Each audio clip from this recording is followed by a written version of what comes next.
Shalom. Shalom. Oui, nous allons écouter la parole de Dieu. Je dirais, je suis béni cet après-midi parce que c'est lui qui m'a présenté. C'est mon Père. Alléluia. C'est vraiment une grâce. Cette humilité-là, je glorifie le Seigneur pour cette expression de l'humilité. Il a pris la place juste pour me présenter. Mais je ne suis pas nouveau parmi vous, je suis dans ma maison. Alléluia. Je bénis l'Éternel pour ça. Et je glorifie vraiment Dieu pour sa présence. Je glorifie le Seigneur pour le modérateur et tous les chantres qui étaient vraiment au four et moulin cet après-midi pour nous amener dans la présence du Seigneur. Nous allons prier. Éternel Dieu puissant, parle-nous cet après-midi. Je ne sais pas parler, mais laisse que ton esprit, Seigneur, me conduise. Utilise-moi comme ton simple instrument, Seigneur. Exprime ce que tu as besoin, Éternel, ne serait-ce qu'une seule personne écoute cet après-midi. Éternel Dieu puissant, que tout ce qui ne confesse pas ton nom soit nul et sans effet au nom de Jésus-Christ. Laisse que les pensées soient coordonnées jusqu'à la fin. Au nom puissant de Jésus-Christ, nous prions. Amen. Amen. Oui, bien-aimés, nous avons notre thème que nous allons partager, je crois, pendant plusieurs séances. Et dans nos affiches, on avait écrit qu'on va partager cela pendant 2 séances, mais ça peut aller un peu plus loin, parce que peut-être que le Seigneur va nous amener à encore puiser dedans et faire sortir la pensée que l'Éternel a voulu par rapport à ces thèmes. Et notre thème de cet après-midi, je l'ai intitulé « À la mesure de la stature parfaite du Christ ». Nous allons parler, notre démarche est de parler de la stature parfaite du Christ. Et cette stature parfaite du Christ, par rapport à nos vies, qu'est-ce que cela signifie ou qu'est-ce que cela demande à ce que nous puissions faire.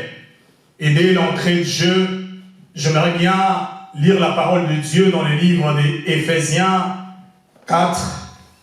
Nous allons prendre je voulais commencer par les versets 11 jusqu'au 13. Éphésiens chapitre 4, versets 11 à 13, nous connaissons les Écritures. Il a donné les uns comme apôtres, les autres comme prophètes, les autres comme évangélistes, les autres comme pasteurs et docteurs, pour le perfectionnement des saints en vue de l'œuvre du ministère et de l'édification du corps de Christ, jusqu'à ce que nous soyons tous parvenus à l'unité de la foi, de la connaissance du Fils de Dieu, à l'état d'homme fait, à la mesure de la stature parfaite de Christ. Amen. Nous acclamons la parole de Dieu. Amen. Oui, bien aimé, nous allons parler de la stature parfaite du Christ, comme on a intitulé notre thème, à la mesure de la stature parfaite du Christ. C'est-à-dire que nous sommes en train de comparer, je dirais, 2 choses. C'est-à-dire que nous et Christ. Christ a une stature et nous sommes en train de dire la stature parfaite de Christ. Et que nous maintenant, nous devons aller ou arriver à ces statures-là, arriver à ces points-là. Parce que c'est ça qui nous est demandé. Parce qu'il a donné aux autres de noms comme prophètes, pasteurs,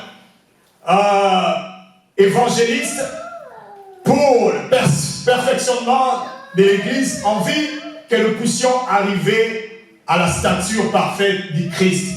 C'est-à-dire que nous devons arriver à la stature parfaite du Christ. Amen. En d'autres termes, je dirais que lorsque tu viens à l'église, lorsque tu viens chercher Dieu, c'est pour qu'en fait tu arrives à la stature parfaite du Christ.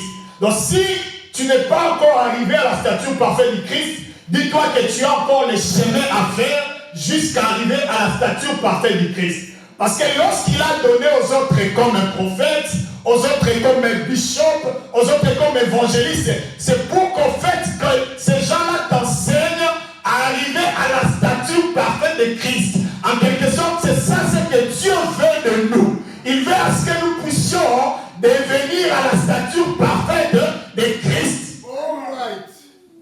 Alors c'est ça notre démarche que nous allons faire cet après-midi. À ce que nous puissions expliciter cette pensée-là. Et j'aimerais bien définir un peu la stature. D'abord, je prendrai ces mots-là, stature, parce que c'est ça le mot clé. En fait, lorsque j'essayais de regarder dans des définitions diverses, je trouvais que la stature, parler de la stature, c'est parler de l'importance, la valeur qui incarne un homme. En gros, c'est parler de la représentation d'un homme. En fait, parler de la stature, c'est parler de ce que l'homme est. Je donnerai un exemple.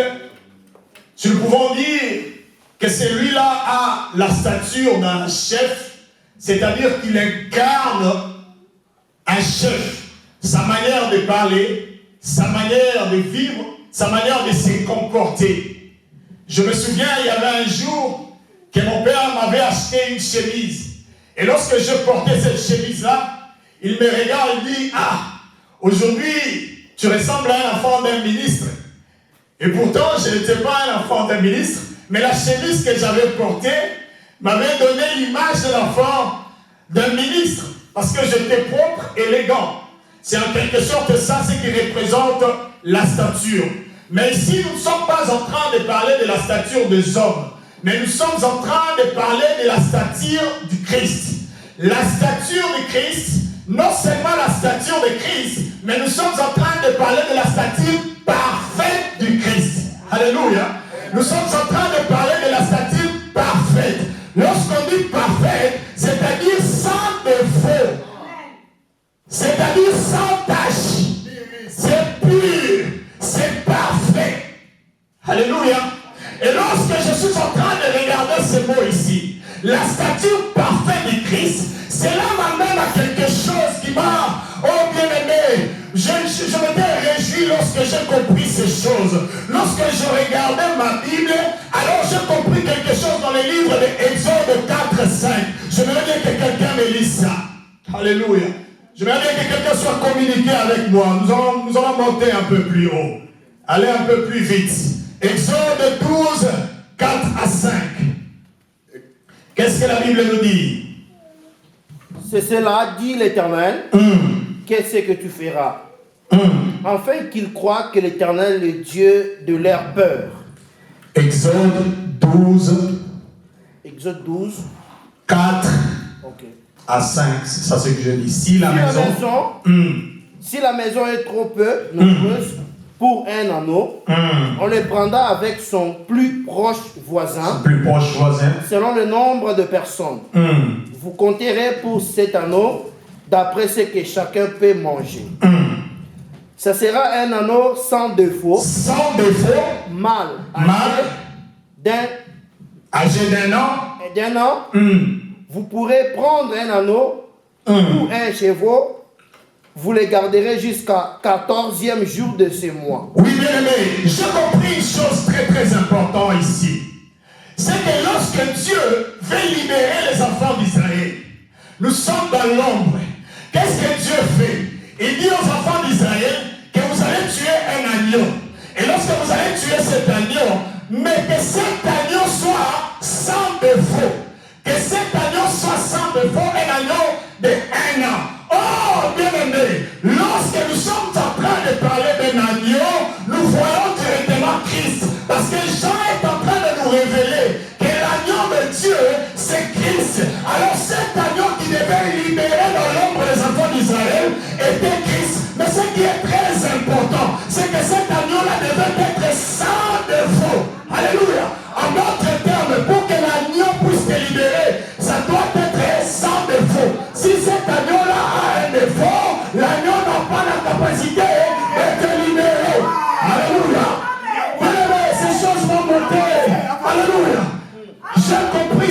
chose. Alors je me suis dit, waouh, est-ce que quelqu'un peut me dire avec moi, waouh?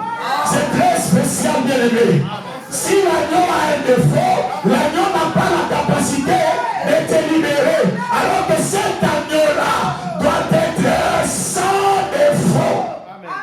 Oh, si nous parlons de l'agneau, nous sommes en train de parler du Christ. Oh, si nous parlons du Christ, nous parlons de la parole de Dieu.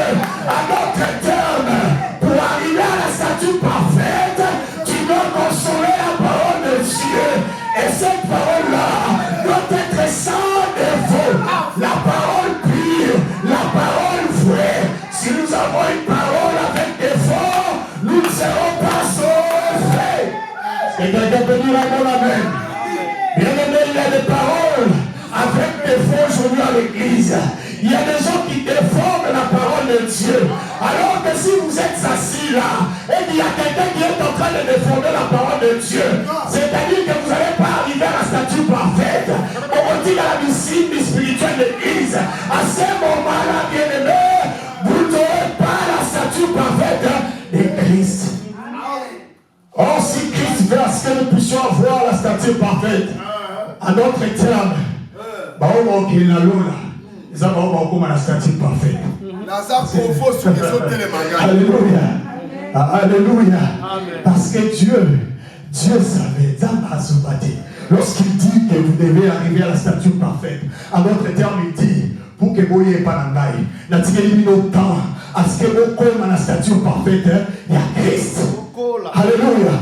Bokola. Alléluia.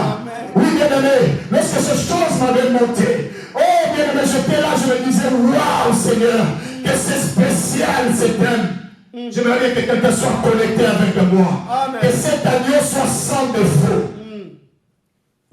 Alors que l'agneau que nous sommes en train de parler, c'est Christ. Mais j'aimerais bien ouvrir une parenthèse. Lorsque nous rentrons dans le verset 4, lorsque nous rentrons dans le verset 4, regarde ce que la Bible nous dit. La Bible nous dit ceci. Si la maison est pénombrée, si la maison est pénombrée, vous allez prendre l'agneau avec les voisins. Vous allez manger l'agneau avec les voisins. Mais je me suis posé la question. Et alors, si la maison a beaucoup de gens, et que si la maison est trop grande, est-ce que nous allons ajouter l'agneau? Est-ce que nous allons ajouter l'agneau? Parce que ici la Bible dit ceci. Si la maison est peu nombreuse, invitez les autres de venir manger. Mais si la maison est grande et qu'il y a beaucoup de gens, qu'est-ce que nous allons faire? Est-ce que nous allons ajouter un agneau? Non, parce que l'agneau qui devait bien nous libérer est unique. Mais qu'est-ce que je veux dire par là? Si nous n'allons pas ajouter l'agneau, c'est-à-dire que l'agneau est toujours grande et bien-aimé plus que la maison. L'agneau a toujours la possibilité de contenir la maison. En d'autres termes, Christ a toujours la possibilité de résoudre des problèmes que les gens ne peuvent pas résoudre. Même si c'est trop grand, l'agneau a la possibilité de contenir ces problèmes-là. Bien-aimé, même si la maison est nombreuse et qu'il y a beaucoup de gens, mais lorsque nous préparons l'agneau, même Moutoyer à Tchubika Soukouapamba, il a la vie. Est-ce que quelqu'un est en train de me comprendre? Même celui Moutoyer a consommé une partie, il a la vie. Parce que l'agneau ne sera jamais, alors jamais, petit plus que petit par rapport à la maison. Mais l'agneau est toujours grande. Parce qu'il dit, vous allez prendre cet agneau. Mais si la maison est peu nombreux, invitez les voisins. Alléluia. Bien-aimés, ici nous consommons l'agneau. Comme nous consommons l'agneau, et que l'agneau est grand pour nous, nous devons aussi inviter les autres. Alléluia. N'hésitez pas de parler des autres de notre assemblée. N'hésitez pas de parler des autres de notre assemblée. Car l'agneau est là. Bien-aimés, la parole est en train de sortir. Mais nous devons appeler les autres. Venez, venez, venez. Nous avons beaucoup à manger ici chez nous. Venez manger pour que vous ayez la vie sauve. Alléluia. La stature parfaite de Christ. Et Jean est en train de dire que l'agneau de Dieu, c'est Christ. Et lorsque nous sommes en train de parler de ces choses, bien-aimés, nous sommes en train de comprendre beaucoup de choses. On parlait de la stature parfaite de Christ. C'est parler de 3 éléments que je vais relever cet après-midi. Et ces 3 éléments vont nous amener à parler pendant nos séances. J'aimerais bien relever ces 3 éléments. Est-ce que quelqu'un peut nous relire Ephésiens 4? Nous allons relever ces 3 éléments avec vous. Ce que je vais tirer dans la Bible. Ephésiens 4. Oui, toujours Ephésiens 4, 11 à 13. Ephésiens chapitre 4, verset 11 à 13, nous lisons au nom du Seigneur. Alors, vous pouvez prendre seulement le verset 12 et 13 pour aller un peu vite. 12, 13. Pour le perfectionnement des saints, en vue de l'œuvre du ministère, en vue de l'œuvre du ministère et de l'édification du corps de Christ, de l'édification du corps jusqu'à ce que nous soyons tous parvenus à l'unité de la foi et de la connaissance du Fils de Dieu, à l'état d'homme fait à la mesure de la stature parfaite de Christ. Bien aimé, regarde ce que la Bible est en train de dire. Pour l'édification du corps de Christ. En d'autres termes, la construction du corps de Christ. Mais pour cela, nous devons arriver à ces 3 choses. La première des choses, il dit jusqu'à ce que nous soyons tous parvenus à l'unité de la foi. 1. L'unité de la foi. Et là, il dit de la connaissance du Fils de Dieu. Et 3, il dit à l'état de l'homme fait. En quelque sorte, à l'état de la maturité. Alors, nous allons relever 3 choses. La première des choses, nous allons parler de l'unité de la foi. La deuxième des choses, la connaissance du Fils de Dieu. Et la troisième, ça sera la maturité. La maturité, entre parenthèses, vous pouvez écrire l'état d'homme fait. C'est ces 3 éléments que nous allons parler et nous avons relevé ici. Parce qu'il s'agit de la construction du corps de Christ.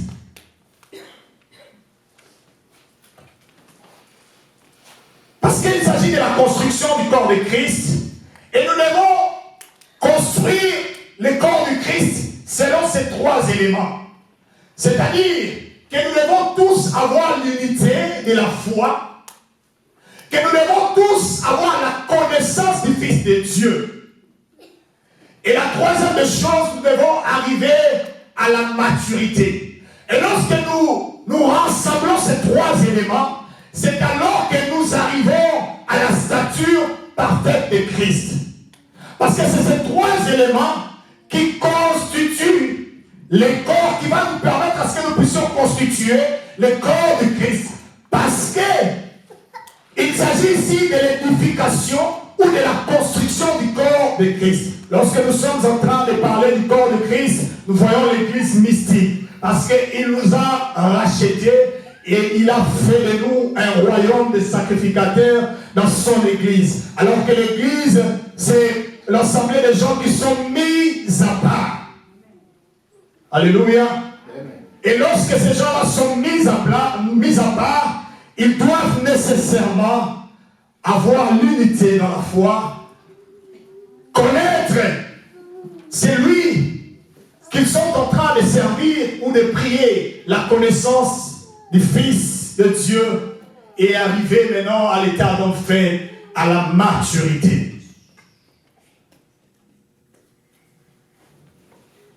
Tout ceci, Christ nous a enseigné. Pourquoi nous parlons de ces choses, bien-aimés? Parce que vous allez sans oublier que Christ voulait à ce que nous puissions arriver à ce stade-là. Parce qu'il avait pris les disciples, il les enseignait, afin qu'ils comprennent ces choses. Et lorsqu'ils vont rester, et qu'eux aussi, à leur tour, qu'ils aillent maintenant apprendre ces choses aux autres. C'est pourquoi vous allez vous souvenir qu'à Antioche, lorsque les apôtres étaient en train d'enseigner, les gens les avaient reconnus comme des Christ. Pourquoi? Parce qu'ils enseignaient la parole. C'est alors qu'on les a appelés des chrétiens. Mais ce que j'ai aimé ici, j'aimerais bien le souligner. La Bible est en train de nous dire que les apôtres d'Antioche étaient en train d'enseigner la parole. Bien aimé, on a reconnu les apôtres, non parce qu'ils faisaient beaucoup de miracles, non parce qu'ils faisaient, je ne sais pas moi, quoi, où ils vendaient, mais parce qu'ils enseignaient la parole. Alors ici, je suis en train de comprendre une chose. Je suis en train de comprendre qu'ils les ont appelés chrétiens parce qu'ils avaient la parole de Dieu. Vous devez nécessairement exprimer cette parole-là. Faites sortir cette parole-là, c'est à ce moment que les gens vont vous reconnaître que vous êtes des Christ. Parce que chrétien n'est rien d'autre que petit Christ. Et ils enseignaient la parole. Bien-aimés, à l'église, nous devons être enseignés. Comme le pasteur avait dit lorsqu'il était ici, que dans l'église, nous devons avoir des enseignants. C'est bien beau d'avoir tout le monde, mais nous devons avoir des enseignants de la parole. Nous montrer qu'est-ce que Christ a dit. Et dans le livre d'Actes des Apôtres 11, 26, la Bible déclare qu'on les a reconnus comme des chrétiens parce qu'ils enseignaient la parole de Dieu. Et ici, nous allons vite parler de l'unité de la foi. Les gens qui sont en train d'écrire, ils vont mentionner 1A, l'unité de la foi. J'ose croire que les pasteurs avaient eu le temps, suffisamment de temps pour parler de ces choses ici. Vous êtes sans oublier que les pasteurs étaient en train de parler de l'unité de la foi. Je crois qu'il avait eu plus de 2-3 séances et nous parlait par rapport à ces choses. Mais j'aimerais bien souligner ou épingler quelques éléments dedans pour que nous puissions comprendre là où nous sommes en train d'aller. Parce que nous avons dit que pour parler de la stature parfaite, nous allons élever ces 3 éléments, l'unité de la foi, la connaissance du Fils de Dieu et de la maturité. C'est alors que cela nous amène à l'évangile éternel. L'évangile de pourquoi de toutes choses, de comment et de quand de toutes choses. Nous parlons de l'unité de la foi. Mais j'aimerais bien, avant que je puisse entrer dans la profondeur de l'unité de la foi, et que je puisse parler de la foi, parce qu'il y a 2 éléments, l'unité et la foi. Et je vais prendre Romains 10, 17. Parce que la Bible nous dit dans le livre de Romains 10, 17.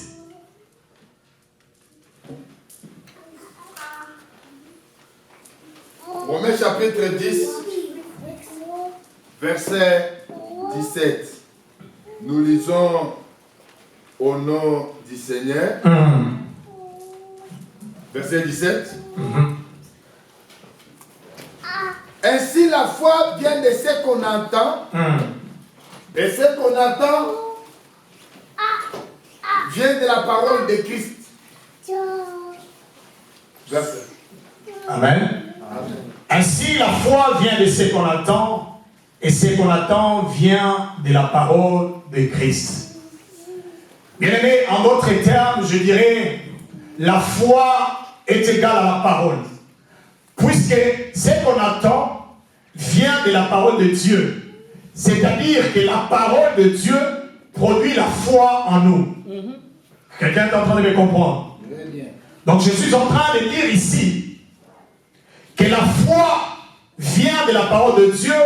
En d'autres termes, nous allons dire que la foi est égale à la parole de Dieu. La parole. Et si la foi est égale à la parole de Dieu, c'est-à-dire quoi? C'est-à-dire que l'unité dans la foi, l'unité de la foi doit être tout autour de la parole de Dieu ou tout autour de Christ. Nous ne sommes pas là pour faire l'unité tout autour de notre Trinité. Nous ne sommes pas là pour faire l'unité tout autour de nos amitiés. Mais nous sommes là pour faire l'unité tout autour de la parole de Dieu. Amen. Puisque la foi vient de la parole de Dieu. Et l'unité de la foi, c'est l'unité tout autour du Christ. En d'autres termes, c'est l'unité de l'assemblée de saints. Mais bien, j'aimerais bien souligner une chose. Que lorsque nous sommes en train de parler de l'unité, nous ne parlons pas de l'unicité. Est-ce que quelqu'un m'a compris? Nous parlons de l'unité et non de l'unicité. Puisque si nous parlons de l'unité, c'est un caractère unique. Nous sommes ensemble dans un idéal. Mais lorsque nous allons parler de l'unicité, c'est-à-dire que dans un mitoyo, nous prenons même des choses qui ne sont pas semblables. Nous sommes en train de faire l'unité. C'est ça ce qui détruit l'église aujourd'hui. Les gens parlent faire l'unicité au nom de Trini, parce que nous nous connaissons, parce que tu es malade depuis Kala. Et les gens sont en train de faire l'unicité à la place de faire l'unité que le Christ nous a demandé. Parce que lorsque vous allez faire l'unicité, c'est-à-dire que vous partez vers des compromis, même des choses qui ne sont pas semblables, vous êtes en train de mélanger. Au nom peut-être des tribus, au nom peut-être des connaissances, au nom peut-être parce que nous travaillons ensemble, parce que je la connais depuis longtemps ici à Minnesota, parce que je la connais depuis longtemps. Bien aimé, non, nous devons former l'unité autour du Christ. Et aujourd'hui, il y a même des gens qui sont en train de tordre la parole de Dieu, qui sont en train de transformer la parole de Dieu. Mais au nom de l'unité, les gens veulent ce que nous puissions s'assembler. Il y avait même des gens qui avaient dit à pasteur, nous pouvons commencer à faire ça.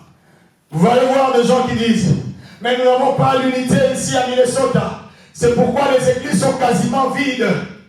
Bien aimés, nous sommes pour l'unité, mais nous ne sommes pas pour l'unicité. Nous devons savoir qu'est-ce que nous devons, pourquoi nous devons se rassembler, pourquoi nous devons faire l'unité. Est-ce que nous partageons la même vision? Est-ce que nous partageons la foi en Christ? Parce que l'unité doit être tout autour de la foi en Christ, de la parole de Dieu. Bien aimé, toi tu es en train de tordre la parole de Dieu et tu veux à ce que nous puissions être ensemble. Non, jamais. Même Dieu, même enseignement, même baptême. Alléluia. Comme les Congolais disent, Jaja. Est-ce que quelqu'un peut dire avec moi, Jaja? Nous n'allons pas faire ça, bien aimé. Car l'unité, c'est tout autour de la parole. L'unité, c'est tout autour de Christ. Bien aimé, c'est alors que nous allons relever les éléments. Parce que nous devons faire cette unité-là tout autour de Christ, tout autour de la parole parfaite. N'oubliez pas, parce que nous sommes en train de parler de la stature parfaite de Christ. Toi, tu es en train de tordre la parole là où tu es. Tu prends la parole au ballon là où la donne pour te sembler bon. Et en fin de compte, tu oses avoir on dit amen. Non, nous ne dirons pas amen à ça. Assemblée des sept, amen. Nous ne dirons pas amen à ça. Nous devons dire amen à la vraie parole. Amen. Lorsque la vraie parole sort, c'est alors que nous disons amen. Amen. Mais si ce n'est pas ça, jaja. Alléluia. Alléluia. La stature parfaite. Ça doit être parfait, bien-aimé. Et si ce n'est pas parfait, Dieu n'est pas là. Si tu es en train de tordre la parole, Dieu n'est pas là. Parce que la parole, c'est Dieu lui-même. Imaginez que tu es en train de mettre ensemble les tout. Tu es en train de tordre, de transformer la parole de Dieu. Vous savez, il y a des enseignants qui n'ont pas peur. Ils viennent, ils sont en train de détruire la parole de Dieu et se disent enseignants. Non, bien-aimés.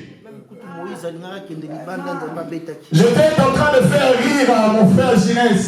Je crois que c'était hier ou avant-hier. Je lui disais, il me disait, est-ce que tu connais ces prédicateurs-là? Je ne vais pas citer les noms, c'est au Congo. Il dit, tu connais ces prédicateurs? Il prêche quand même bien, non? Moi je dis, oui, il prêche bien, mais Azam tu vas français. Alléluia. Je lui disais que Adam Moutou, il y a pas français. Côté, il y a pas français. On les dit qu'ils sont en français. On les dit qu'ils sont en moi, la français, la mais oh, il y a mathématiques célestes. Alléluia. Tu dois décortiquer l'intégrale céleste. Tu dois décortiquer la racine carrée céleste. Il faut faire introduire du son dans ça. Les racines carrées, pour comprendre la Bible. J'ai un frère, on travaille avec lui à Farmland. Il me disait souvent, il dit, frère Patrick, nous avons notre tante qui va au marché. Et lorsqu'il y avait un pasteur qui venait prêcher au marché, à chaque fois que le pasteur prêchait au marché, Satan disait ceci. Il dit, si le pasteur dit, Nego, on reprend mon là-bas. Écoute, la tante n'a pas dit, pasteur, ça nous connaissons, mais prêche la parole. Alléluia. Alléluia. Bien aimé, il y a des gens qui n'enseignent plus la parole. Aujourd'hui, l'église est devenue un lieu de spectacle. Et aujourd'hui, l'église est devenue un lieu là où il faut donner des prophéties, des voyances. Bien aimé, la prophétie c'est bien. Je ne refuse pas la prophétie. Et la prophétie authentique vient de Dieu. Je ne refuse pas la prophétie. Mais aujourd'hui, ce que nous sommes en train de voir, ce sont des spectacles. Et lorsque tu es en train de me dire, toi tu connais, ton père s'appelait Toumba, ta maman s'appelait Bambi. Oui, je connais. Et après, quelqu'un peut me donner les papiers. Alléluia. Ça fait quoi? Parce que je connais mon père, s'appelle ça. Alléluia. Quelqu'un vient te dire, tu connais, papa, ton fils s'appelle un journée. Et après journée, tu as, je ne sais pas moi, mais après ça fait quoi? Je vais bien te dire, l'église, si la prophétie ne te responsabilise pas, c'est une prophétie à moitié. Quelqu'un peut me donner un bon amen. Si la prophétie ne te responsabilise pas, c'est une prophétie à moitié. Parce que tu me dis que mon père s'appelait Toumba. Mais après, et après c'est quoi? C'est ça la révélation. Il faut me dire après, qu'est-ce que je dois faire? Qu'est-ce que Dieu a dit pour moi? Et après, qu'est-ce que... Tu sais, lorsque Dieu dit quelque chose, il va toujours révéler à son serviteur qu'est-ce que nécessairement tu dois faire. Et tu dis, parfois ton serviteur va dire, nous devons prier, tu vas faire l'action de grâce, tu vas faire ceci. La prophétie te responsabilise afin que cette prophétie-là puisse se concrétiser. Mais lorsque la prophétie est à moitié, ma sœur, tel que tu es là, tu as porté des purple et un peu de white, mais ça fait quoi? Est-ce que la cause, madame, la lumière là? Ce sont des spectacles dans l'église. La prophétie c'est bien, ça doit aussi avoir une part de responsabilité de toi. Alléluia. L'unité de la foi. Oh, la foi vient de ce qu'on attend. Ce qu'on attend vient de la parole de Dieu. L'unité tout autour de la foi. Mais nous refusons l'unicité. Nous n'allons pas faire ça. Parce que lorsque nous acceptons l'unicité, c'est comme si nous partons dans l'écuménisme. Oui. Alléluia. Nous sommes en train de mélanger des choses qui ne doivent pas être mélangées. Nous devons faire attention, bien-aimés. La Bible nous demande, oui, d'avoir l'unité, mais tout autour de la parole de Dieu, tout autour de Christ. Alors pourquoi avoir l'unité? Oui, bien-aimés, n'oubliez pas que nous sommes en train de parler de ces choses pour partir à la construction du corps de Christ. Alors, pour la construction du corps du Christ, nous avons dit que nous devons avoir l'unité de la foi. Et nous avons dit que l'unité doit être tout autour de la parole de Dieu qui est Christ. Et cette unité-là doit nous rassembler dans ces choses. 1. Nous devons nécessairement croire, nous tous, au Seigneur Jésus-Christ, qui est l'unique et notre Sauveur.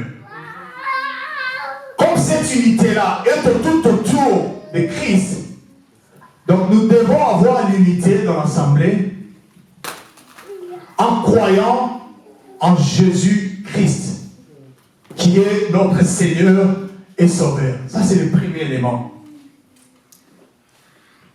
Vous ne pouvez pas vous mélanger. En même temps, vous n'avez pas la même foi. Vous ne croyez pas en Jésus-Christ. Mais comment est-ce que nous pouvons nous mélanger? Alléluia. Nous devons nous mélanger tout autour de Christ et que nous tous devons croire au Seigneur Jésus-Christ qui est le seul Sauveur et Seigneur de nos vies. Et si cet élément-là est élevé dans l'assemblée, c'est la première des choses qui va nous mettre à l'unité.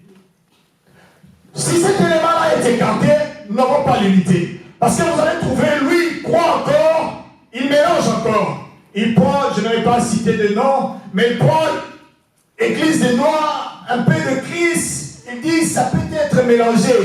C'est pourquoi vous allez voir beaucoup des églises ici aux États-Unis. Il y avait un frère qui était au BIM, mais il devient modérateur à l'Assemblée des Saints. Il y avait un frère qui était, je ne vais pas citer, mais voilà, travailleur. Mais il est prédicateur. Mais nous faisons l'unité autour de quoi? Est-ce que nous comprenons ce que nous sommes en train de faire? Est-ce que nous croyons au même Dieu? Nous devons faire l'unité tout autour de Jésus-Christ. Et que si nous tous nous sommes en train de croire que c'est lui le Seigneur et Sauveur et qu'il était venu, il est mort à la croix pour nous sauver, c'est alors le début de notre unité. Alléluia.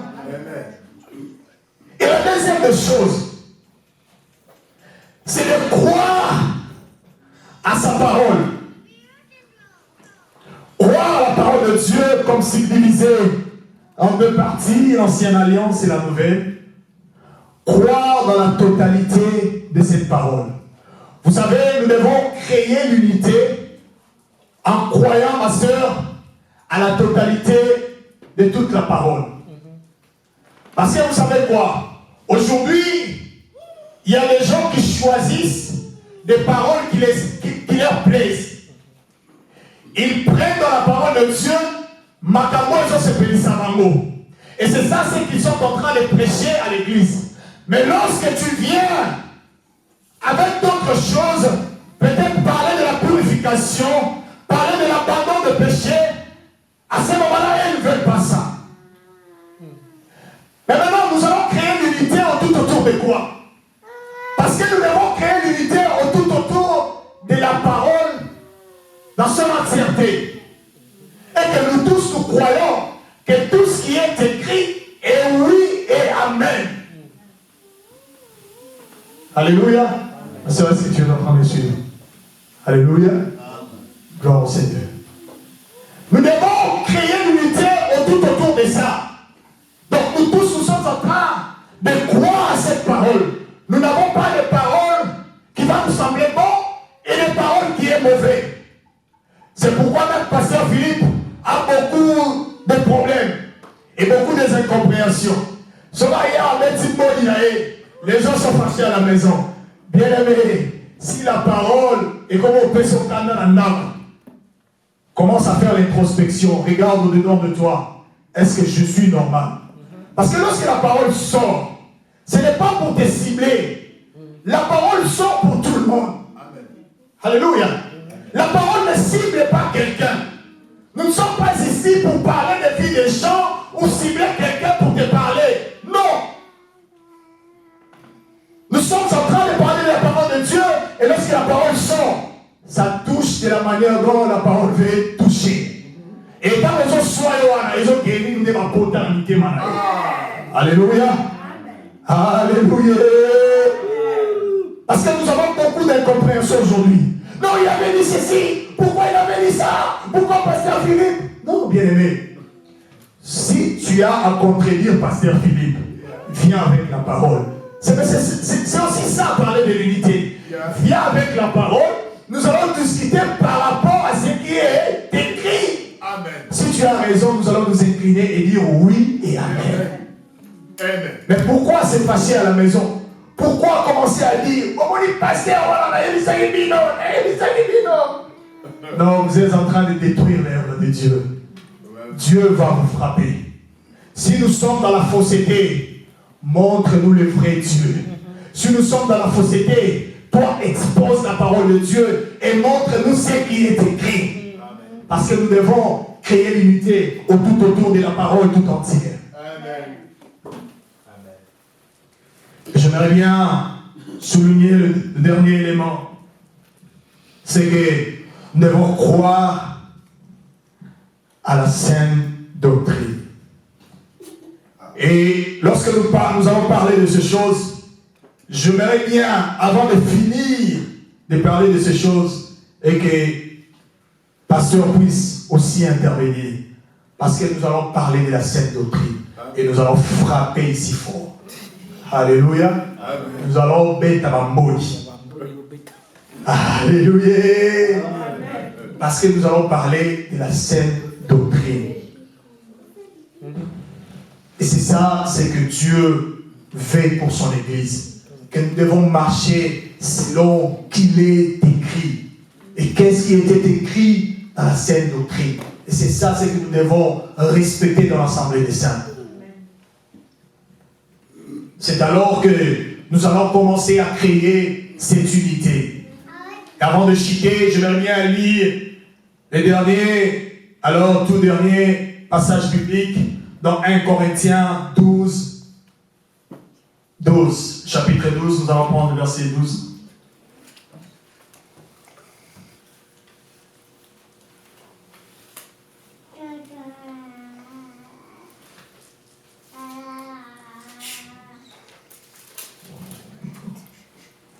Corinthiens 12, prenons 12, le verset 12. Car comme le corps est un et a plusieurs membres, comme tous les membres du corps, malgré leur nombre, ne forment qu'un seul corps. Ainsi en est-il de Christ. Nous avons tous, en effet, été baptisés dans un seul esprit pour former un seul corps. Soit juif, soit grec, soit esclave, soit libre. Et nous avons tous été abreuvés d'un seul esprit. Ainsi, le corps n'est pas un seul membre, mais il est formé de plusieurs membres. Si le pied disait, parce que je ne suis pas une main, je ne suis pas du corps, ne serait-il pas du corps pour cela? Et si les oreilles disaient, parce que je ne suis pas un œil, je ne suis pas du corps, ne serait-elle pas du corps pour cela? Si tout le corps était l'œil, où serait lui? S'il était tout, oui, où serait l'odorat? J'aimerais bien me limiter là, et prochainement nous allons continuer. Bien aimés, ici nous sommes en train de parler d'un corps, qui est le corps du Christ, comme on l'avait dit. Comme tous nous sommes en train de former le corps du Christ, c'est-à-dire que tous devons être un.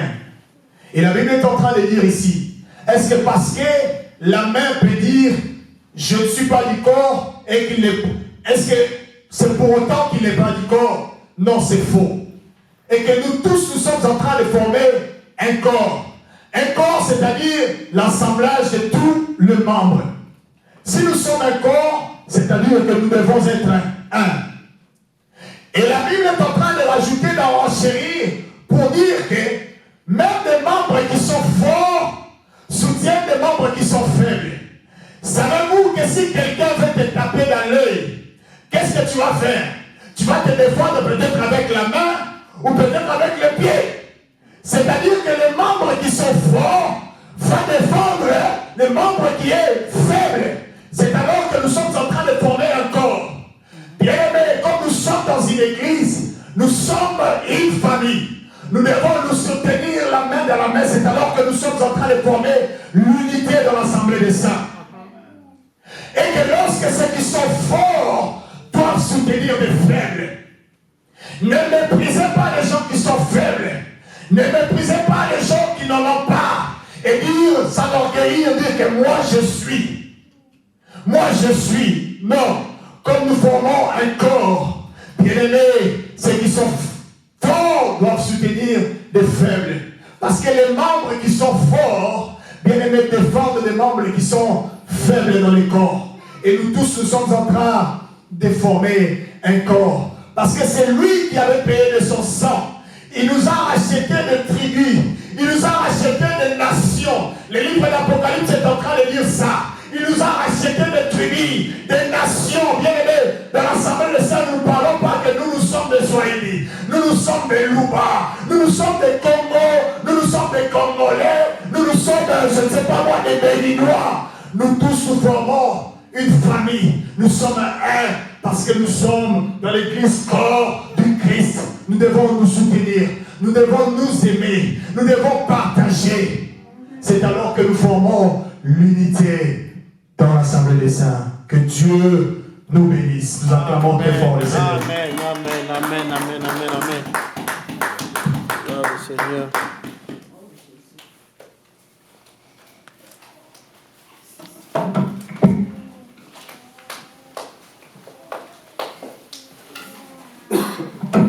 Alléluia. Amen. Nous acclamons encore pour le prédicateur du jour. Amen.